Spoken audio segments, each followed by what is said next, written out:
Basic concepts of trends. In this video, you will learn what is a trend, trend directions, and trader decisions. What is a trend? A trend is simply the general direction of the market. Markets don't move in a straight line, but instead move in zigzags, creating tops and bottoms. It's the sequence and direction of these tops and bottoms that identifies the trend. Price movement has only three directions: uptrend, downtrend, and range. An uptrend is described as a series of higher tops and higher bottoms. But first, let's define tops and bottoms. After a series of green candles, the appearance of at least two red candles confirms a top. And after a series of red candles, the formation of at least two green candles confirms a bottom. As the market continues higher, breaking through the previous top and reaching a new high, the formation of two red candles confirms a second top. Then the market moves down until we see two or more green candles forming a bottom. Notice at this point the pattern we have in the market: one top higher than the previous top and one bottom higher than the previous bottom. As Charles Dow stated, if the market breaks above the second top, the market is considered to be a confirmed uptrend. As long as each top is higher than the previous one and each bottom is higher than the previous one, the uptrend is intact. This is what constitutes a well-structured uptrend. A downtrend is just the opposite: lower tops and lower bottoms.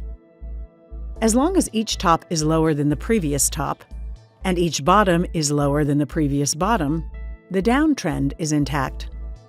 This is what constitutes a well-structured downtrend. The third market direction is what is known as range. A range is characterized by a series of tops and bottoms at around the same horizontal levels. The market moves in a sideways price pattern without a clear upward or downward direction.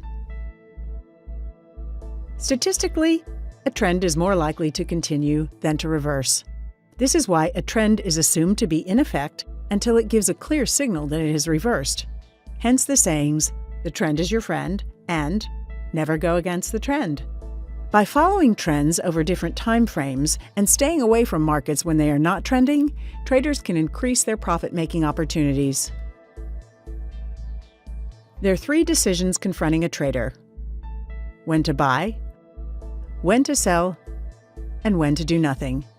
Now that you know what trends are, you should only buy in an uptrend, sell in a downtrend, and do nothing in a range. Time frames. Traders often feel confused when they look at charts in different time frames and see that the market is going in several directions at once. The trend may be up on the weekly chart but down on the daily, and vice versa. So which of these trends should you follow? To understand more on this subject, let us see the following. The market has three movements. The main movement, which lasts for more than a year, possibly several years, and can be bearish or bullish. The secondary or intermediate movement, which represents corrections in the primary trend and usually lasts between 3 weeks to 6 months. And the minor or near-term movement, which in turn represents corrections in the secondary movement and usually lasts less than 3 to 4 weeks. In our next video, we will talk about trend lines. Thank you for watching.